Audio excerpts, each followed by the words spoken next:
안녕하세요, 내부자들입니다. 오늘은 지난 시간에 이어서 이 몰입의 기술 책 저자이신 이윤규 변호사님을 모시고 이야기를 나눠보려고 하는데요. 오늘 시간에는 이 강박과 불안 때문에 몰입에 어려움을 겪는 분들 많으시잖아요.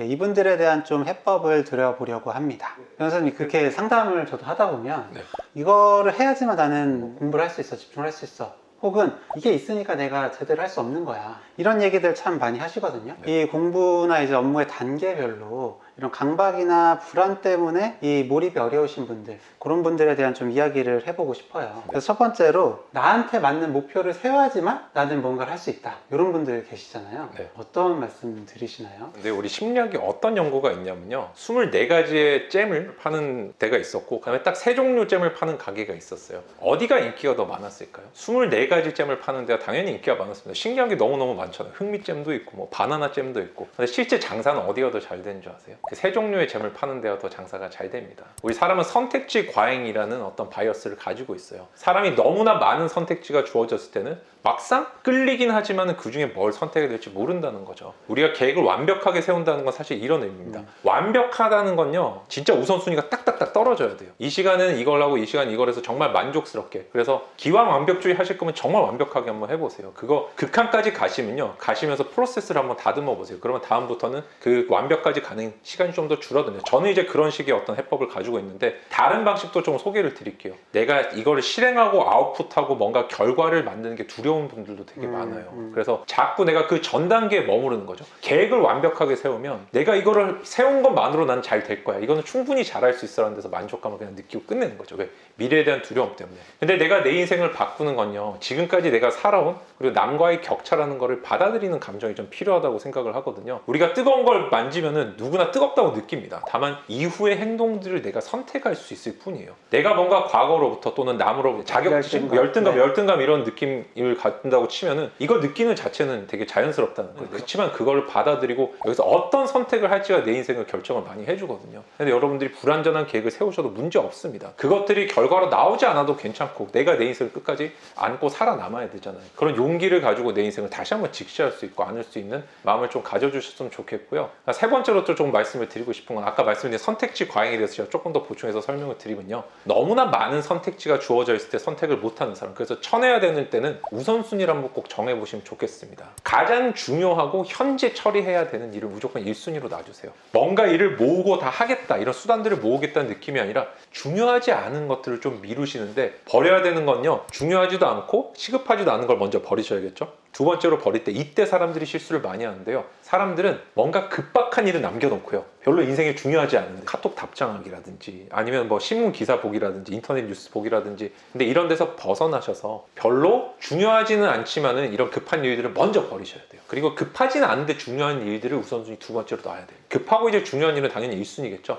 SNS 뭐가 왔을까? 카톡이 와 있을까? 이런 것들은 사실 우리 인생에 너무나 순위가 낮은 일들이에요. 근데 잘 보시면은, 그럼 오늘 무슨 재밌는 뉴스가 있지? 무슨 재밌는 쇼츠가 있지? 어디 지금 내부자들 영상 올라왔나? 조금 그런 일들을 후순위로 미루시고, 정말로 인생에서 지금 중요한 것들 있잖아요, 급박한지 안 급박한지, 그런 것들만 남기고 나머지는 조금 밀어놓는 연습들, 계획을 다 슬림하게 좀 다이어트를 해야만 내가 24개의 잼을 파는 가게에서 3개만의 잼을 파는 가게로 뇌를 속일 수가 있어요.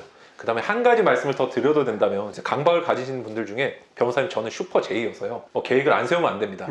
중요한 건요, 지금부터의 내 인생은 내가 결정하는 거예요. 그러니까 나는 J니까 나는 무조건 계획 세우겠다, 이런 거는 제가 느끼기에는 바뀌지 않겠다는 어떤 얄팍한 변명이라고 말씀드리겠지만 그렇게밖에 안 들립니다. 계획 안 세우시는 P분들도 마찬가지고요. 그래서 내가 과거에 너무 얼매이지 말고, 실패에 너무 얼매이지 말고, 이거를 뚫을 수 있는 용기, 현명함을 좀 가지셨으면 좋겠다는 조언을 드리고 싶습니다. 네, 내부자들 영상은 시급한 거 먼저 하고 나중에 보시라는 말씀.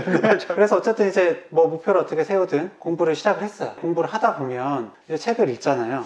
내가 읽다가 보니까 이해가 안 돼요. 내가 완전히 이해를 해야지만 다음을 볼 수 있을 것 같은 그런 강박, 불안, 이런 얘기들도 참 많이 듣거든요. 이럴 때는 좀 어떻게 하면 좋을까요? 우리가 두 가지 이유가 있는데, 첫째는 목표가 뚜렷하지 않아서 그래요. 내가 지금 이 책을 읽는 거 인풋이거든요. 이 인풋을 통해 어떤 아웃풋을 만들어낼 것인가. 예를 들어가지고 시험 치는 분들은 되게 단순합니다. 시험장에서 답을 낼 수 있을 정도로만 책을 읽거나 이해하면 되고요.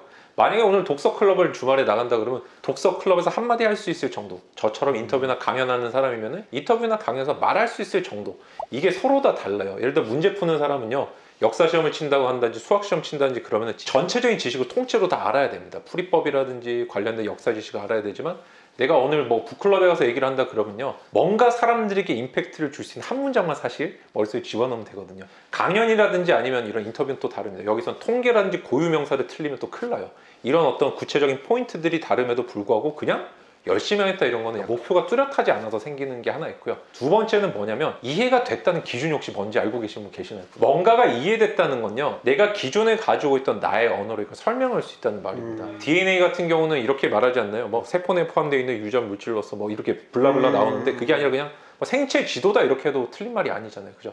이게 나의 언어로 바꿔서 표현하는데 이걸 elaboration이라고 합니다. 정교화 기법이라고 그러는데, 예를 들어 우리가 별표를 외운다고 생각을 해보면요, 별표를 통째로 외우는 사람이 있고 이걸 암기라 그래요.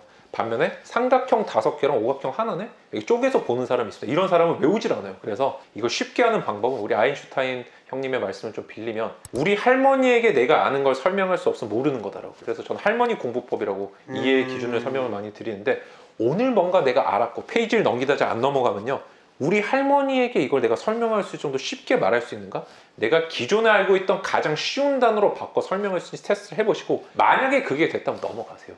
그게 최고 경지의 이해입니다. 이해가 많이 된 사람은 많이 없어요. 그래서 수학 잘하는 친구들 보면요, 생각보다 개념, 공식, 정리 몇 개 빼고 거의 머리에 없지 않나요? 그냥 쓱쓱쓱 잘 푸는 거 같잖아요. 그게 다 자기가 재분해해서 머리에 적재를 시켜놔서 그래요. 그래서 내가 기존에 아는 단어로 바꿔지면 거기서 더 공부를 하시는 것은 집착에 가깝습니다. 그때부터는 공부가 아니라 그냥 그거는 뭐라 해야죠? 자기 만족이라고 볼 수가 있어요.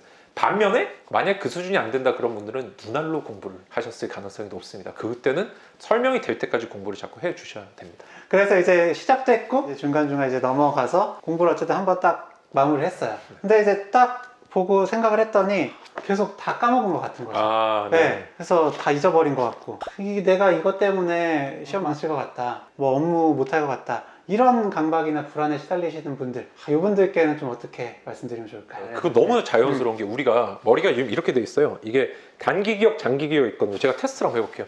여러분들 영상에 20초 전에 제가 무슨 말 할게요?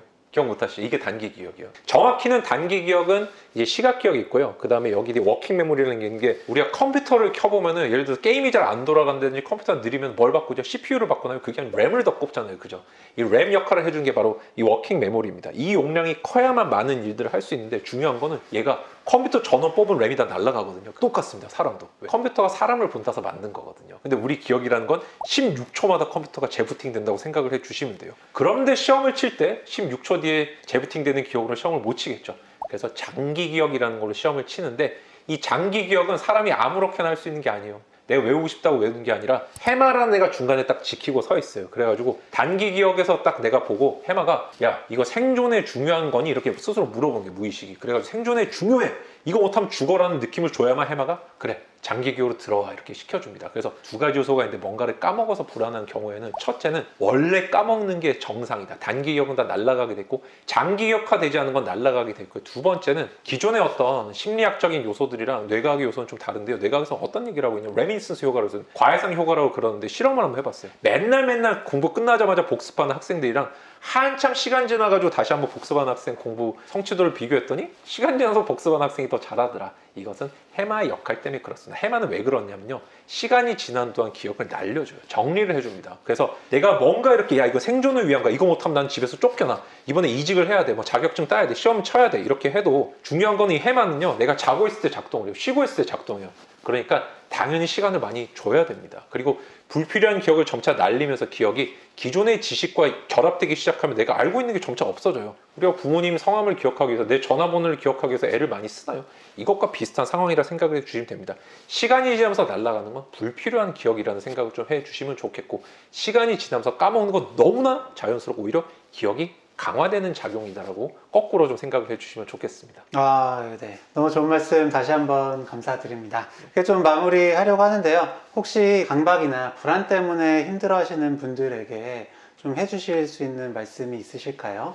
저는 매사를 단순하게 생각하는 편인데 저는 강박이 되게 심합니다. 저는 어릴 때 어느 정도였냐면요. 오른쪽 손가락을 3번 움직이면 왼쪽 손가락도 3번 움직여야 된다. 이런 정도의 어떤 걸 갖고 있었어요. 그리고 이런 사람이 나중에 계획을 세운다 이제 장난 아니었겠죠. 근데 제 돌파구는 아까도 말씀드렸지만은 야 기왕 강박을 가지고 진짜 초강박으로 가보자. 정말 완벽하게 끝을 보자라고 한번 생각을 해서 그렇게도 해봤고 두 번째 방법은 이제 그거를 버리는 방법도 있겠죠. 근데 저는 이런 걸 한번 보면 좋겠어요. 내가 과연 결과에 영향을 이 강박이 미치는가에 대해서 사람들이 생각보다 고려를 안 해보거든요. 주변의 예라든지 나의 과거의 성공 실패 예들을 보면요. 내가 오히려 강박을 가졌기 때문에 실패한 경우들이 굉장히 많다는 거를 의외로 발견하실 수 있어요. 생각보다 내가 완벽주의나 강박주의를 발동을 시켜가지고 결과를 잘 만든 경우가 떨어진 경우가 잘 없을 겁니다. 그래서 결과에 영향을 미치는 과연 강박인지 나의 그런 행동적인 사고적인 요소들인지를 내가 먼저 분석하지 않으면 내가 바뀌기 어렵다는 말씀을 조금 한번 드려보고 싶어요.